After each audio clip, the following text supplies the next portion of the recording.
Jim Sullivan, conhecido como Sully, era um músico de rock and roll imaginativo, artístico e criativo.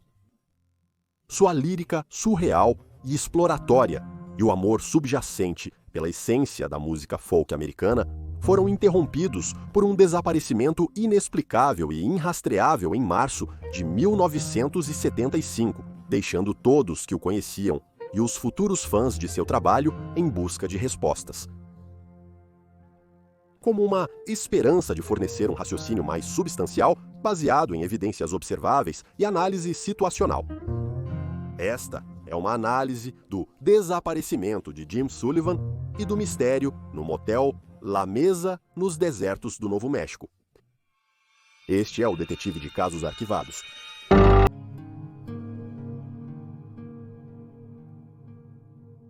Jim Sullivan nasceu em 13 de agosto de 1940, na área de Linda Vista, perto de San Diego, Califórnia.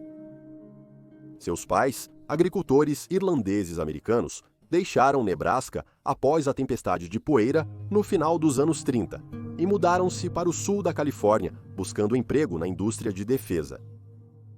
Jim, uma vez, escreveu sobre sua juventude em notas lineares em seu primeiro long play, dizendo que cresceu em um projeto de habitação do governo com um monte de outros Okies e Arkies.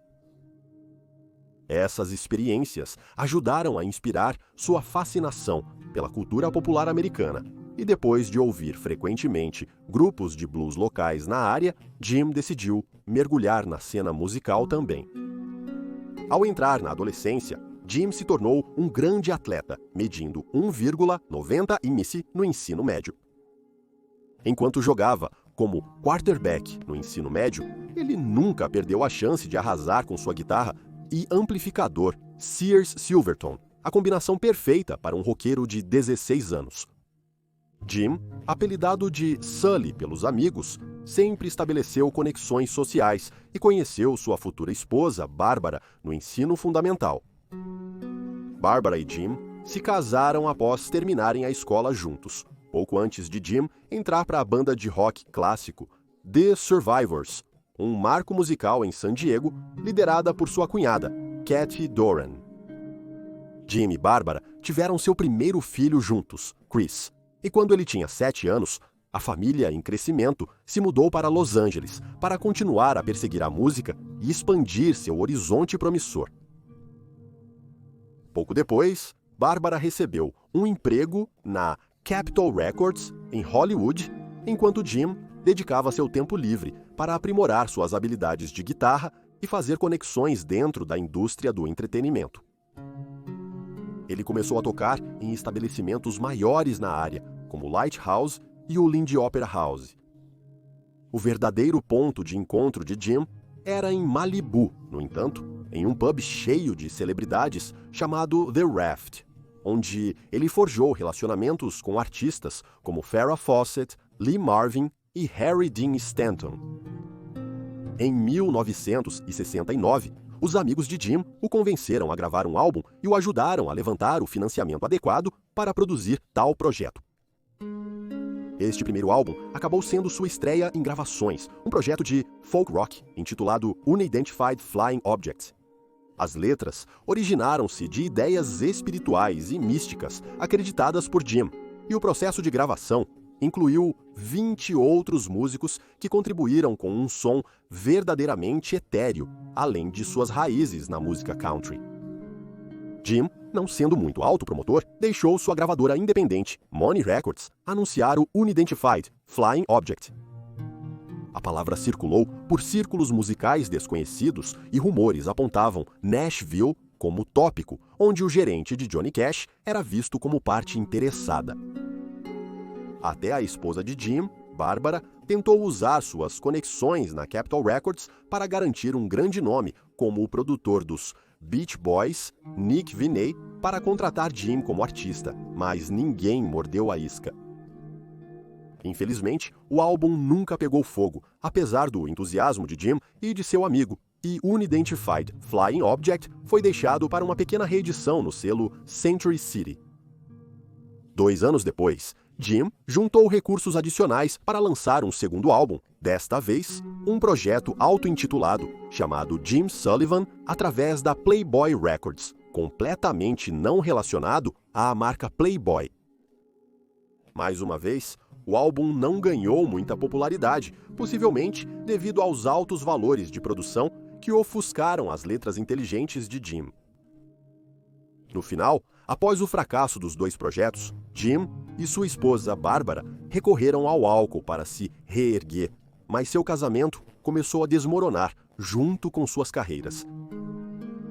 Anos se passaram antes de Jim decidir que seu tempo em Los Angeles estava chegando a um impasse e decidiu mudar seus esforços musicais para Nashville, Tennessee, onde sua ex-colega de banda e irmã, Kathy Doran, residia.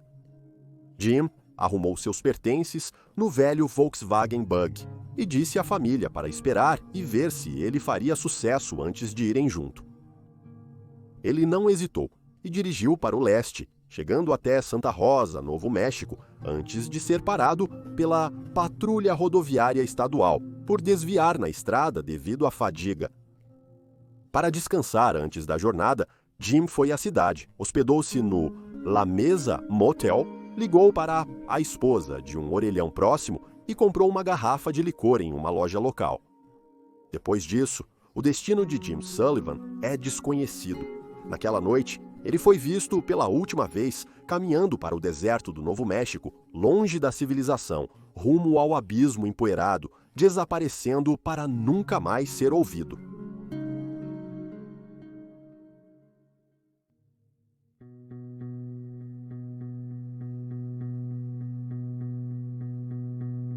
A jornada de Jim Sullivan começou em 1968, quando ele desenraizou sua família de San Diego, Califórnia, para o coração do centro da indústria do entretenimento, Los Angeles.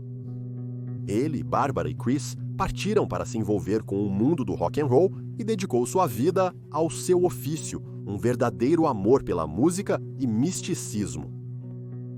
Entre 1968 e o começo de 1970, a família Sullivan ganha notoriedade. Barbara consegue emprego na famosa Capitol Records em Hollywood, enquanto Jim compartilha seus talentos no sul da Califórnia. Jim se conecta com estrelas de cinema e músicos, combinando gravidade natural com habilidades artísticas puras. Ele faz muitos amigos e costuma se apresentar para casas cheias no Raft Pub, próximo a Malibu. Em 1969, o álbum Unidentified Flying Object de Jim foi lançado com certa aclamação crítica, e tudo indica que o estrelato está próximo para o músico folk e sua família. Porém, com o passar dos dias escaldantes de 1970, o talento lírico de Jim perde seu brilho com os pesos pesados de Los Angeles e ele recorre a gravadoras menores para produzir outro álbum. Infelizmente, a trilha sonora experimental de Jim não decola como esperado e ele volta a tocar nos clubes mal iluminados onde antes ganhou seu espaço. Seguindo as marcas da falha e perdendo o brilho do sucesso que Hollywood trouxe para o Sullivan, Jim e Barbara recorrem ao álcool e entre 1972 e 1974 veem seu casamento outrora sólido começar a desmoronar. Nos meses finais do inverno de 1975, Jim decide ir contra a maré e se mudar para Nashville, Tennessee, visando reiniciar sua carreira musical em um centro da música folk e country. Jim e Barbara discutem a mudança familiar. Concordam que ela e o filho Chris vão esperar Jim alcançar o sucesso antes de se mudarem com ele para o outro lado do país. Na manhã de 4 de março de 1975, Jim coloca seus pertences em seu Fusca e se despede da cidade onde um dia sonhou alcançar o estrelato. Entre meio-dia e 1 da tarde, Jim se despede da família em Los Angeles, pega a rodovia nacional e segue para o leste na Rota 66.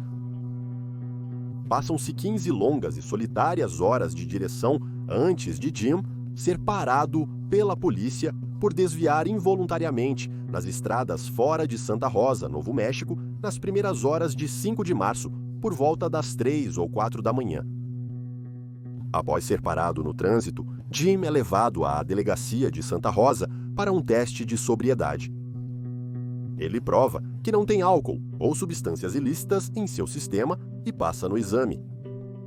Os oficiais concluem que Jim está fadigado após viajar 900 milhas e atravessar 3 estados, recomendando que ele encontre um lugar para descansar.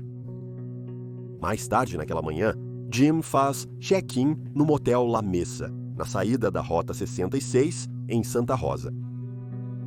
No entanto, ele não descarrega seus pertences e, durante o dia, deixa a chave trancada dentro do quarto. Após um tempo, Jim vai até a loja de bebidas mais próxima e compra uma garrafa de vodka.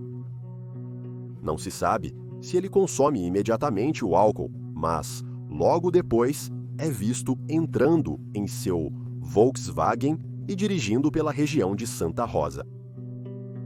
Na tarde do dia 5 de março, Jim dirige até um rancho a cerca de 26 milhas a sudeste de Santa Rosa, um terreno supostamente de propriedade e habitado pela família Genetti.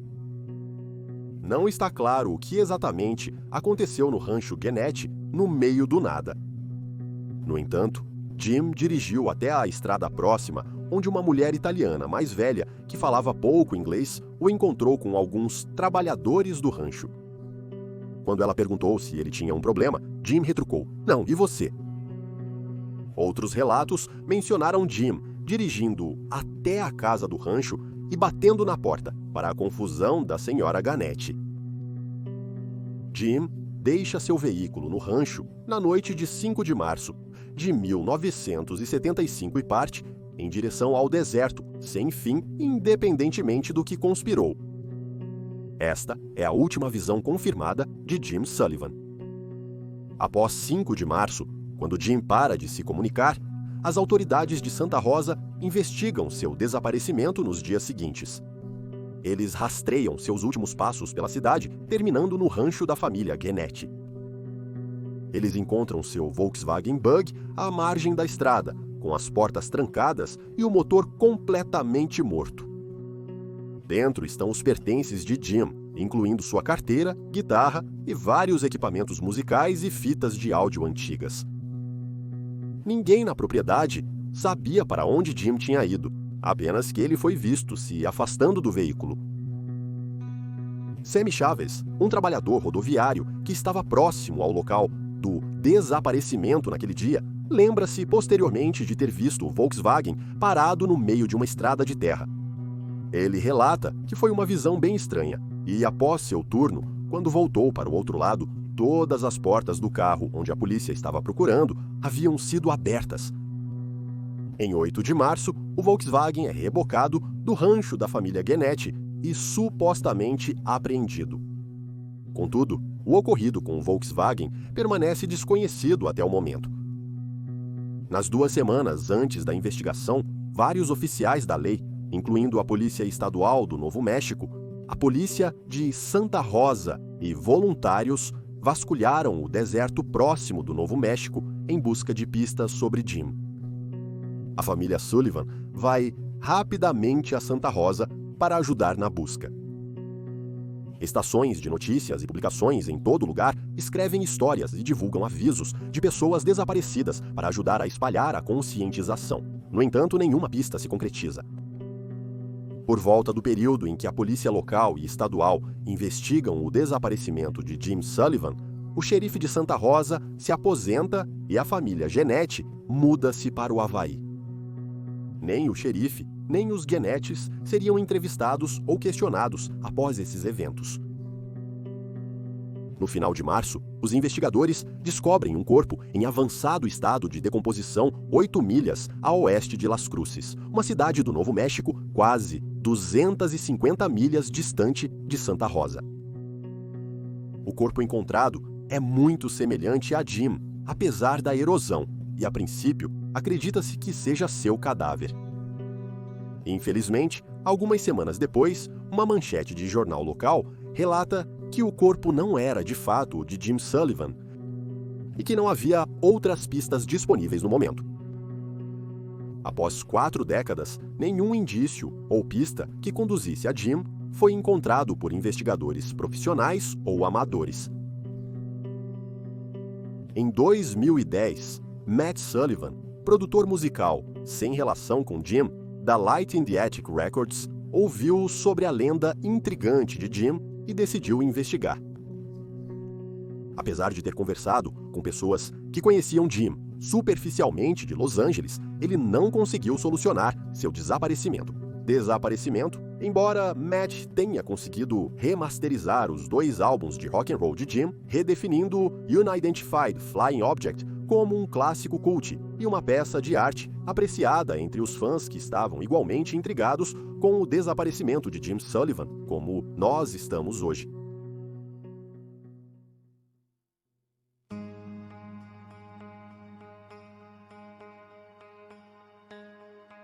No intrigante desaparecimento de Jim, poucas pistas relevantes foram encontradas. Não havia câmeras de segurança no motel La Mesa ou registros oficiais de Jim interagindo com alguém específico, seja na cidade ou no rancho. Não havia sangue, carta de despedida ou pegadas. Porém, semanas após o início da busca pelo suspeito, os investigadores encontraram algo suspeito. Uma descoberta importante, antes vista como solução: corpo em decomposição de homem de meia-idade achado no deserto do Novo México. O corpo tinha várias semelhanças com o de Jim. O cadáver pertencia a um homem aparentando entre 30 e 40 anos, com aproximadamente 1,88 m de altura. Tanto o corpo quanto o Jim pesavam cerca de 81 kg e tinham uma tatuagem no antebraço direito. Ambos tinham bigode e barba curta e áspera. Quando a mídia do Novo México anunciou essa revelação pela primeira vez, jornalistas e cidadãos acreditaram que o corpo era de Jim Sullivan. A certeza deles foi breve, quando as mesmas fontes noticiaram que o corpo era de outra pessoa, indicando que Jim provavelmente ainda estava desaparecido. Há detalhes curiosos sobre este caso que não se encaixam. Primeiro e mais importante, nenhum anúncio oficial da polícia sobre o corpo ou sua identidade foi divulgado. Portanto, nem as pessoas da época, nem as atuais sabem exatamente de quem era o corpo descoberto naquela primavera. A semelhança da estrutura corporal de Jim e do cadáver não levantou suspeitas. Mas levando em consideração que a barba e a tatuagem eram do mesmo tamanho. E localização é quase inconcebível. Isso levanta muitas perguntas. A maior delas é se a família de Jim já identificou o corpo. Tudo o que as reportagens afirmaram foi que o corpo foi posteriormente provado que não era de Sullivan. Não há anúncio médico oficial ou comentário da polícia sobre o assunto. A forense de DNA não estava em cena. Em 1975, não seria possível identificar corretamente o John Doe. Outro detalhe intrigante é a terra onde a polícia achou o corpo não identificado. O corpo estava no deserto fora de Las Cruces, Novo México, a segunda maior cidade do estado localizada no Vale de Mesilla. Misteriosamente, Las Cruces está situada perto da fronteira sul de Novo México, quase 250 milhas de distância de Santa Rosa. Mesmo que houvesse um erro de identificação e o corpo fosse o de Jim, significaria que ele viajou 250 milhas a pé por um deserto árido em uma direção diferente de onde foi visto pela última vez e morreu rápido o bastante para que seu corpo estivesse decomposto além do fácil reconhecimento. Nenhum dos cenários se soma, tornando o caso do cadáver um beco sem saída e oferecendo várias bases para teorias intermináveis sobre o desaparecimento de Jim.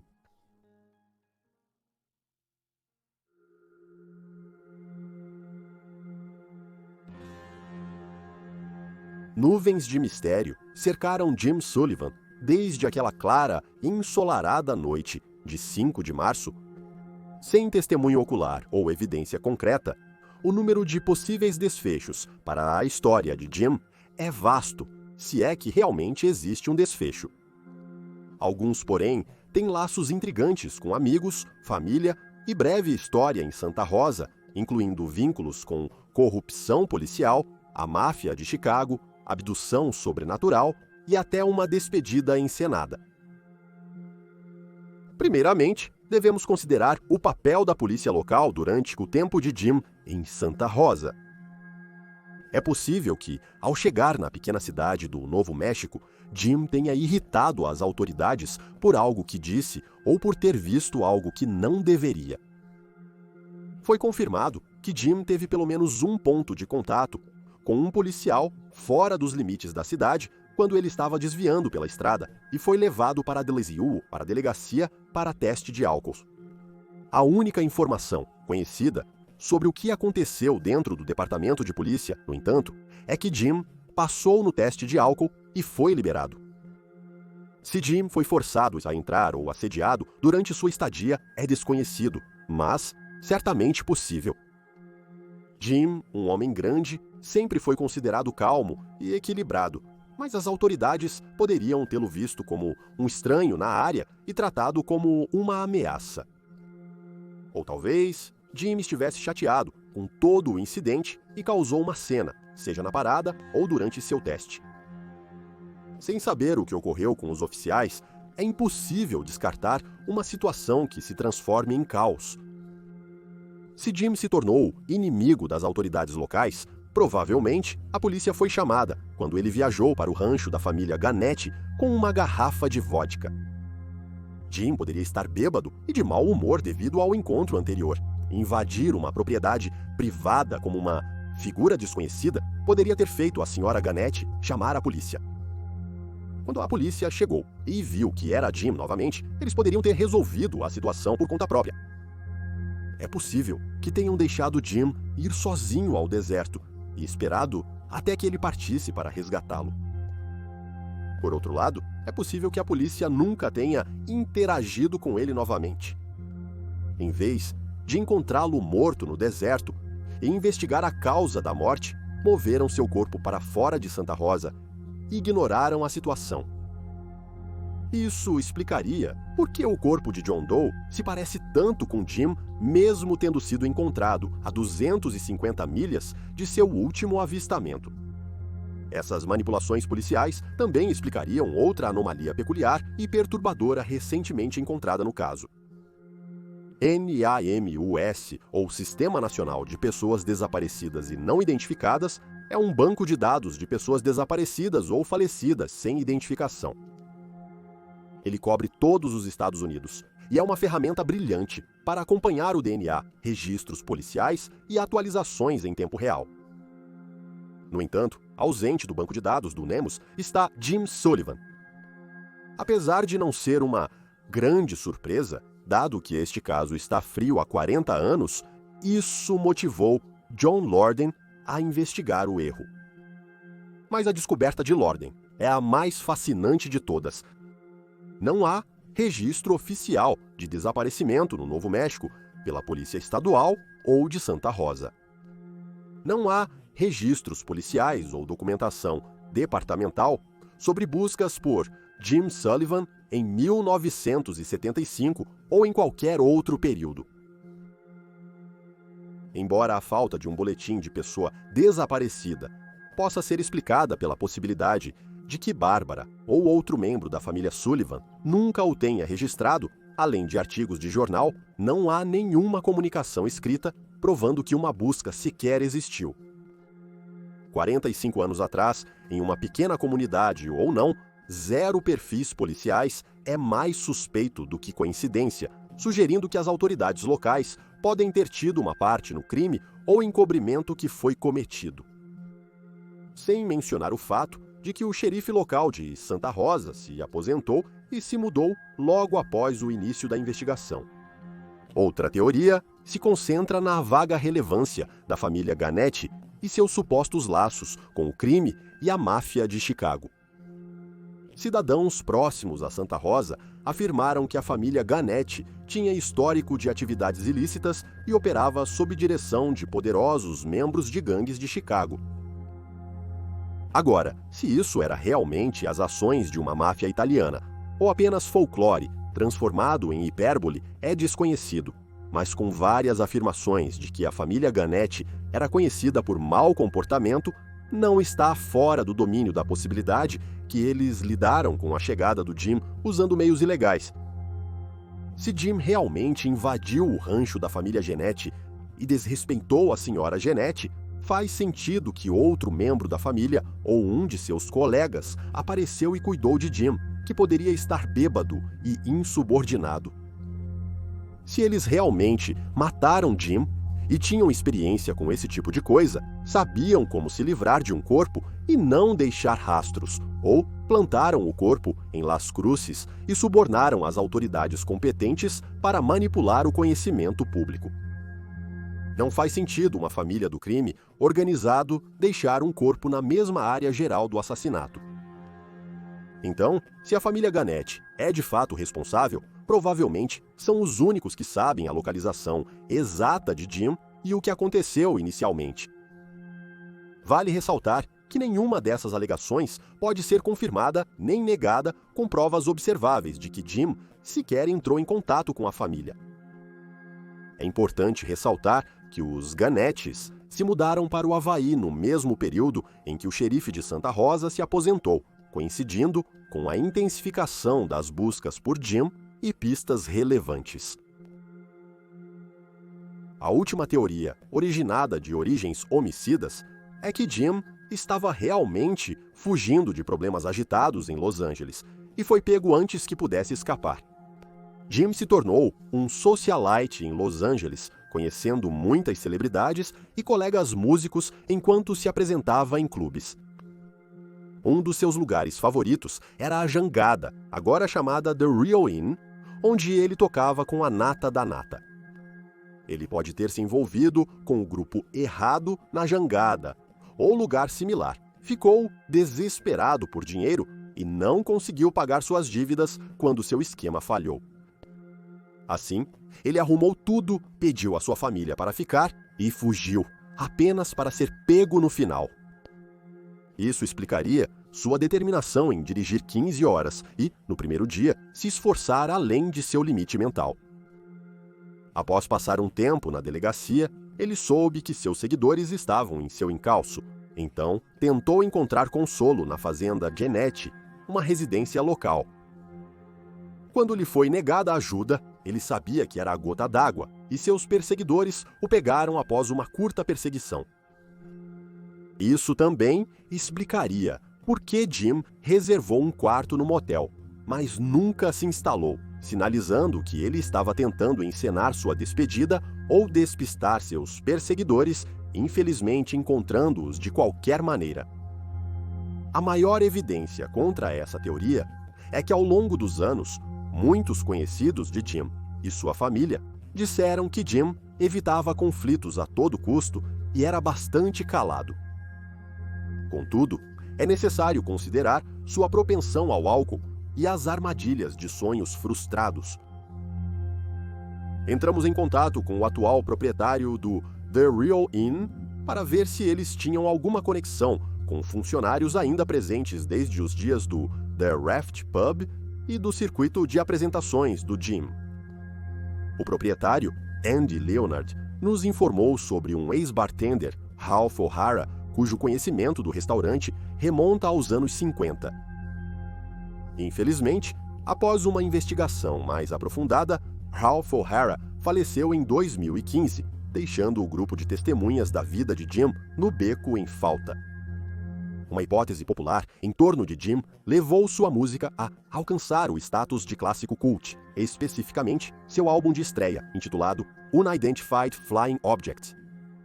Com as pessoas acreditando, Jim vagou pelo deserto do Novo México e encontrou vida extraterrestre inteligente, e seja por sua própria vontade ou sob a abdução, deixou nosso planeta com seres sobrenaturais. Essas conspirações atraem inspeção para a música de Jim e o mencionado álbum Unidentified Flying Object, no qual ele usa letras surreais e design de som experimental para construir seu estilo artístico. A combinação de paisagem sonora estranha e composição mística leva muitos a acreditar que Jim tinha uma compreensão mais profunda de temas e ideias de outro mundo.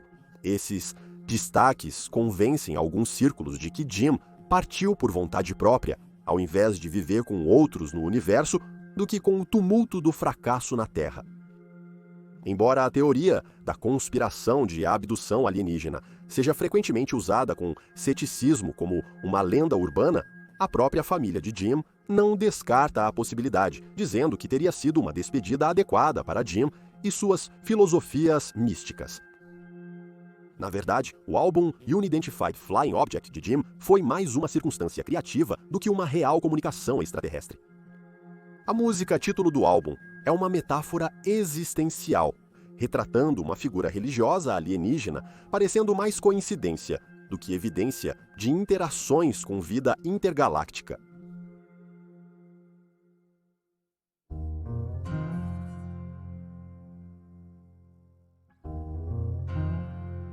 Depois de analisar todas as peças do quebra-cabeça em torno do desaparecimento de Jim Sullivan e sua vida, é quase impossível chegar a uma conclusão sólida para um evento tão confuso. Com poucos e conflitantes depoimentos dos envolvidos, nenhuma teoria pode ser descartada, mas uma sequência raramente discutida se destaca um pouco mais. Acreditamos que Jim tinha plena intenção de reacender sua paixão pela música em Nashville quando deixou Los Angeles, mas durante sua exaustiva viagem de 15 horas até o Novo México, que terminou com fadiga e conflito externo, ele voltou para Gadio, a garrafa e, em um estupor, caminhou para o deserto com a intenção de nunca mais voltar. É crucial recordar a vida pessoal de Jim. Em 1975, seu casamento estava prestes a ruir e 2 grandes projetos criativos fracassaram, não recompensando a luta e vivências do artista ao buscar seus sonhos em Los Angeles. Combinado com o tumulto geral da cultura americana e o estado do mundo naquele momento, as ansiedades e angústias provavelmente dominaram as emoções de Jim enquanto ele lutava com as sombras de escuridão que rondavam sua família e carreira. Então Jim juntou seus pertences e iniciou sua jornada de redenção. Quando não aguentou mais a longa jornada, foi parado pela polícia e provavelmente estereotipado como um estranho, um homem alto e corpulento, com barba desgrenhada e jaqueta de couro. Depois de lidar com o leve aborrecimento da aplicação da lei, Jim comprou álcool, o único conforto que ele conhecia agora. Sentindo como se a jornada fosse intransponível, ele provavelmente ponderou o próximo passo em seu quarto de motel, decidindo sair sem aviso prévio. Então ele trancou sua chave no quarto, dirigiu até um lugar onde seu carro seria encontrado e o rastro terminaria, explicando a aproximação ao Rancho Genete. Bêbado e desorientado, Jim provavelmente cambaleou para o deserto, deixando para trás a vida e se entregando ao desconhecido, uma sombra inegável de desolação selvagem. O destino do corpo de Jim provavelmente permanecerá um mistério, mas, considerando a paisagem, tudo o que ele deixou foi saqueado por animais selvagens ou enterrado por outros após ser encontrado em seu fim empoeirado. A região de Santa Rosa é conhecida por seus inúmeros lagos e corpos d'água, locais onde Jim poderia ter se desviado e se afogado enquanto estava embriagado. Se ele tivesse ido longe o suficiente a pé, Jim também poderia ter desaparecido nas montanhas ao redor, morrendo ou vivendo da terra por um tempo. Não se sabe se as buscas, ao longo dos anos, abrangeram todos os corpos d'água e regiões montanhosas. Caso contrário, o corpo de Jim poderia ter se decomposto facilmente. Pessoas próximas a Jim afirmam que ele não teria ido embora por vontade própria sem levar sua guitarra. Contudo, se Jim estivesse sob influência, talvez não tivesse pensado em seu apego ao instrumento. Um dos aspectos mais fascinantes desta conclusão é uma declaração do ex-produtor de Jim, Bob Ginter. Ginter contou que, durante suas aventuras de rock and roll, após uma longa noite, os dois conversaram sobre o que fariam se precisassem desaparecer. Jim respondeu que entraria no deserto e nunca mais voltaria. É fácil descartar a declaração como coincidência, mas mesmo sendo apenas um desejo subconsciente, Jim já pensava em entrar no deserto antes de desaparecer. E ao levar em conta o vício de Jim na substância que trouxe à tona sentimentos subconscientes, faz sentido que ele tenha se reconectado à ideia passada após beber, recorrendo à selva do Novo México quando tudo estava perdido. Uma de suas canções mais famosas do álbum Unidentified Flying Object, intitulada Jerome, incluía as seguintes letras: "Uma pose mais natural que eu não suportaria ver, e eu espero que essas pessoas nunca me visitem. É a minha hora de ir, eu só quero que o vento sopre, minhas cinzas, até que estejam completamente fora de vista."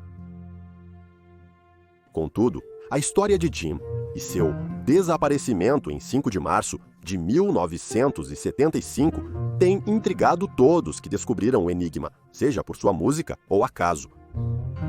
Alguns acreditam que Jim ainda pode estar vivo. Tracy Pierce trabalhou em um lar adotivo na região de Eugene Springfield, Oregon, há cerca de 30 anos, cuidando de pacientes com lesões cerebrais graves que precisavam de um lugar para ficar. Ela afirma que um de seus pacientes daquela época se parecia muito com Jim. Tracy também disse que foi espancado e deixado para morrer no deserto. Ele rastejou de volta para outra estrada e foi levado ao hospital. Paralisado da cintura para baixo, ele ainda se levantava e se vestia todas as manhãs. Pensei que ele disse que era nevada, mas foi há quase 30 anos. Ele era legal, mas reservado. Entramos em contato com Tracy para mais comentários, mas ainda não tivemos retorno. De qualquer forma, enquanto continuamos a procurar pistas no caso do desaparecimento de Jim, vamos também lembrar de seu estilo incomparável como músico e de seus talentos inesquecivelmente únicos na escrita de letras. Com as circunstâncias certas e um bom sistema de apoio, muitos acreditam que Jim poderia ter alcançado sucesso como artista folk e decolado para o estrelato. Seus 2 álbuns foram remasterizados pela The Light in the Attic Records e Matt Sullivan, um produtor que não tem relação com Jim, mas publicou algumas peças sobre ele e seu legado e pode ser encontrado em muitos lugares na internet. Imagine Jim como uma alma brilhante, um símbolo de sonhos audaciosos e talentos especiais. Lembre-se de sua simpatia e positividade ao ajudar ouvintes de todo o país a escapar para mundos de melodia e magia. A criatividade e a imaginação durarão para sempre, mas esperamos que os mistérios de Jim Sullivan, o bandoleiro, sejam resolvidos em breve. Isso foi Detetive Caso Frio.